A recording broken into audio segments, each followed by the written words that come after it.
Today we have our introductory session of My Heroes Are from Plainfield.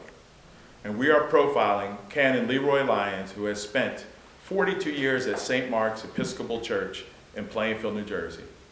Canon Lyons, what brought you to St. Mark's Episcopal Church? Well, Martin, that's a very simple and yet a very complicated question. First of all, it was not planned. It was a series of circumstances. One, I was fired at my last job. Two, I was looking for a place that's as close to New York City as possible. And St. Mark's in Plainfield happened to fit the bill. It gave me a job, and it was the closest that I could find to New York City. So that's really what brought me to St. Mark's. When you arrived at St. Mark's, did you have any idea that you would spend 4+ decades, 42 years, in one location? The truth is that I intended to spend a year, possibly two, no longer.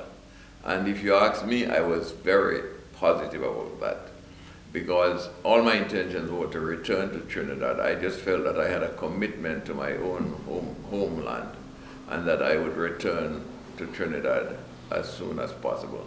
So the reason why I stayed, I came to St. Mark's in the first place, and the reason why I stayed on initially, I was doing graduate work in New York City. I was writing a thesis, and it was slavery and the New Testament. And I wanted to finish that thesis and then return. So my protracted stay in the States was merely to finish that. And so initially, I had no idea that coming for a year or two will turn out to be 42 years. The original home of St. Mark's was on East 3rd Street, near the corner of Berkman by Lincoln School. What necessitated in your vision the move from East 3rd Street to Park Avenue here in Plainfield? I usually refer to it as the post-diluvian period, that is after the flood. Because remember when I came in the 70s, in the early 70s there, the beginning of the 70s, it was right after the riots in Plainfield. And you didn't have to have much of an insight or foresight to know that Plainfield was going to change, and change drastically. But maybe a lot of people looked at it negatively, but I looked at it very positively. I thought, well, this was an opportunity for this area, the town, to become a black mecca. There were so many promising people, young and old, and I thought that that within a very short period, this city will turn into one of the most powerful and influential cities there was. And so I was very positive about that. Then I knew that the segregated kind of city that it was, where the black people lived in just a few little pockets in the city, that was gone. I even advised a lot of people then that this is the time to reach out and buy houses in Sleepy Hollow and all the better neighborhoods, because I was positive that that would be the future. How have the children of St. Mark's affected your 42-year journey? Well, Warren, how old are you now? 9. You have to, in that period, I've seen your parents grow from childhood to adulthood, and probably even some of their parents grow. So it's been a long time I've seen, children grow, and I've seen children born, baptized, get married, baptize their children. So it has had a tremendous effect upon me. And what it has done, specifically, one of the most important things is to get a real appreciation for life and its changes. Because you watch children, you never, you wonder, well, what is that child going to be when they grow up? And there are so many hopes and aspirations, so much goodwill, and so much that you're looking forward to them. And then as they grow up, you see what time can do to people. Time can make them become strong, effective, intelligent, And unfortunately, I've seen time destroy so many of them.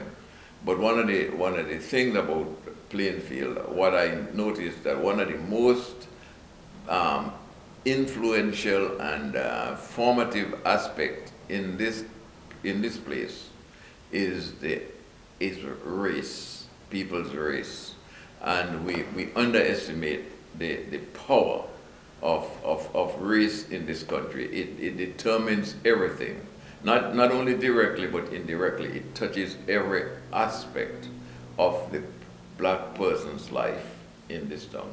So I've seen that had its influence, and I've seen people fight through it. But unfortunately, I've seen a lot of people to succumb to the ravages of what that can do. Canon Lyons, there were some founding families that participated in the birth of this church. Could you discuss who those founding families were? Yes. These were people, first of all, you need to say, why did they become the founding fathers? Because they were, I think, originally quite content to become a part of the bigger church, which was Grace Church. But they were insulted so often, and the ultimate insult was to put them in the basement to worship so that they couldn't be seen or touched by the richer folks who occupied Grace. And they consisted of people like Mr. Cox, who came from Barbados, but was quite ambitious and had a tremendous sense of dignity and worth in himself. I think he was a tailor. And so he was one, and his family. Then there were the Lamberts, who also, felt good about themselves coming from Bermuda. There was the Jamesons and quite a few others who are people in their own right. Then there was people like Mrs. Van Horn or the Dores, and these were people who, even though they were of the servant class, held very significant and responsible positions then. So in their own right and in their own and among their own people, they were leaders. And so they didn't allow themselves to be treated with this indignity. And so they decided to leave Grace Church and form their own community. They began, first of all, because a lot of them belonged to the lodge, and I think that was the center and the haven, the way they formed haven. It's because the church started, first of all, in the lodge building, and at that time, maybe about 40, 50 people, they started there. Then ultimately, they built their own building. And so that was the birth, and that was the rising of what is now called St. Mark's Church. Called St. Mark's because St. Mark's was the closest saint's day to the date of their founding. The church was founded in 1903, and as we enter 110 years of service to the greater Plainfield community and in the service to God, do you have any final reflections on this journey that has gone by extremely fast? Yes, yes, you're right. That's all, 42 years, but yet it seems just only like a few weeks for that matter. But no, my final reflection is that I wrote a poem, and some of it, the analogy of an oak tree and this great oak tree, that grew. And when we celebrate the 100 years, I suggested in that poem that the vision for another 100 years, that growing another oak tree. But I am sure that the church, this St. Mark's Church, has established itself in Plainfield with such solidarity and leadership that there is no way that it's going to sink into insignificance, but it will continue to provide leadership. I mean, already they provide leadership on the board education, leadership on the city council, leadership on the union county, and I'm sure they'll continue to provide teachers, head teachers, policemen, people, all the leaders of many leaders of the community. The church has provided that kind of leadership and buoys them, and there is no way that the church is going to turn backward on that. So I look forward to a great future and a significant role that this church has to play.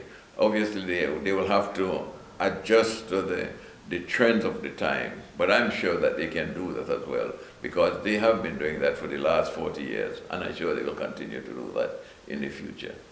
On a personal closing note, as a descendant of one of the founding families, on behalf of my grandfather, Fitz Merton Cox Sr., and all of the Cox ancestors and ancestors from this church, I want to thank you for 42 years of service, because you've allowed each of us to grow to become better individuals, to continue a life of service to others, especially those who are less fortunate.